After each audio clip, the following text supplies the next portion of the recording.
경찰은 참 억울하게 됐습니다. 11월 말에 장관하고 얘기할 때부터 경찰을 투입하거나 계엄 사무에 지원 요청한다는 것은 생각도 해본 적이 없었어요. 그냥 계엄이 선포됐으니까 계엄을 선포하면 군을 최소한으로 해서 국회 질서 확보, 선관위의 보안 점검 이것만 딱 시키려고 했던 것인데, 그리고 국회 문이 뭐 10개가 있는데 열었다 닫히고 하는 것도 몰랐고, 아까 얘기했지만 공무원 시절 경험으로 야간에는 아마 이런 식으로 할 것이다, 그런 정도만 생각을 했기 때문에.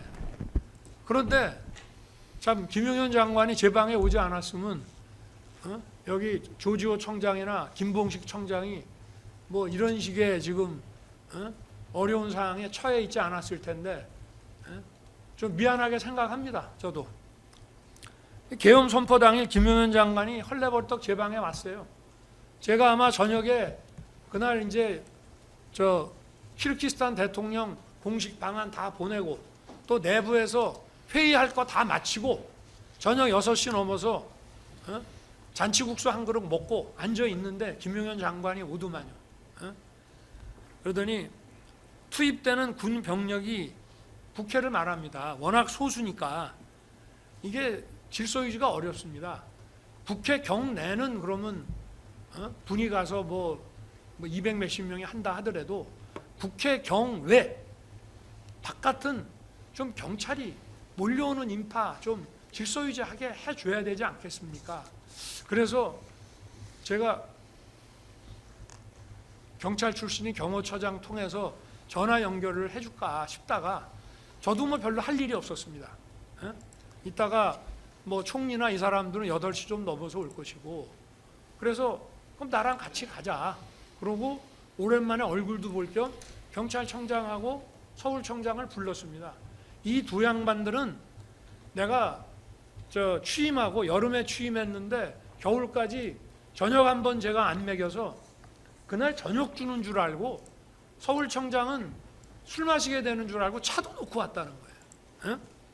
그렇게 가볍게 온 겁니다. 와서 아까도 10분 안 걸렸다는데 정말 용산에서 출발해서 이 두 사람들을 만나고 다시 돌아가기까지가 다 해서 1시간도 안 걸렸으니까 만난 시간이 한 10분 정도 되는 것 같습니다. 그래서 무슨 뭐 자세한 얘기할 겨를도 없었고요.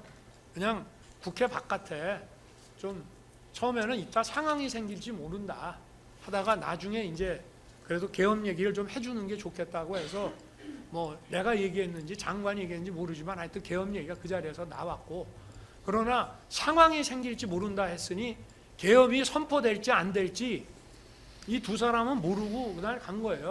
그러니까 바깥에 있다가 좀 나중에 되면 그때 가서 좀 국회 담 가까이 좀 와가지고 질서 유지를 좀 해달라.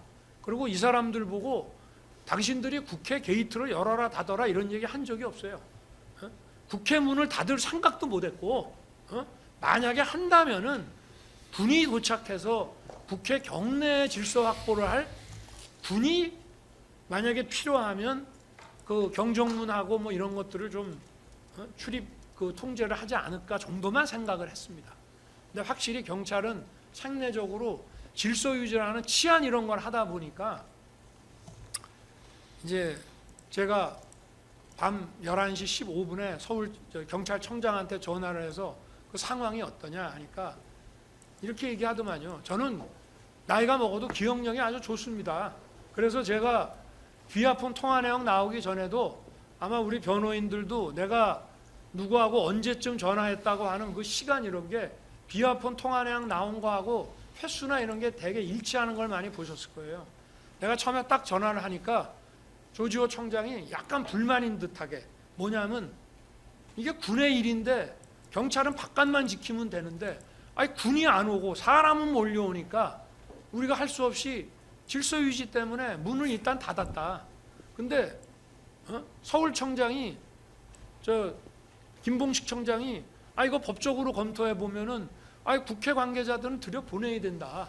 그래서 들여보내고 있습니다 라고 하길래 제가 딱 첫 마디가 이거예요. 아, 김봉식 청장이 수사통이라 법을 잘하네. 잘하고 있네. 그렇게 하시오. 그게 다입니다. 그래서 저는 끝날 때까지 그렇게 계속 간 줄 알고 있었고, 또 저는 경찰청장한테 34분까지, 그 15분부터 34분까지 5번 전화했어요. 그때는 다 들어갈 때입니다. 국회 관계자. 그런데 뭐 체포를 해라, 뭐 월담 의원을 체포해라. 웬 체포회의가 그렇게 나옵니까? 국회의원 체포가 어디 누구네 집 동네 뭐 애 이름 얘기하듯이 나오는 겁니까? 그건 말도 안 되는 얘기고, 체포하면 그 다음에 어떻게 할 겁니까? 자, 뭐 여기 자세한 얘기는 그냥 넘어가겠습니다. 26페이지 넘어가고요.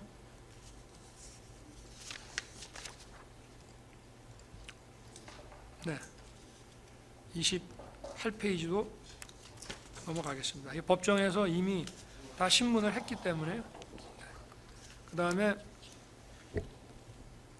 제가 29페이지 보면은 어쨌든 계엄 해제 후에 의결 후하고 해제 후하고 조지호 청장하고 김봉식 청장한테 전화해서 경찰이 의원들 출입시키고 초동 조치 잘해서 계엄이 빨리 해제됐다라고 아주 일 잘했다고 격려 전화도 했습니다. 그리고